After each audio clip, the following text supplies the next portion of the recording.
Kaibigan. Yun na yung sagot, Bani. Ibig sabihin lang nun, wala kang karapatan magselos. Wala kang karapatan tanungin o pigilan kung sino yung gugustuhin niya.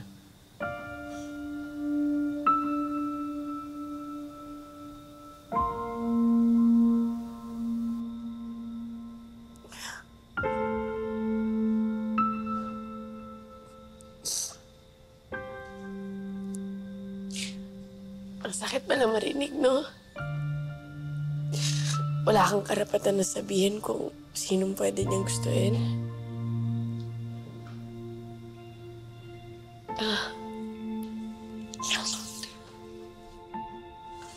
Pero tama ka naman eh. Wala naman talaga siyang pinangako sa akin eh. Ako lang naman to umaasa eh.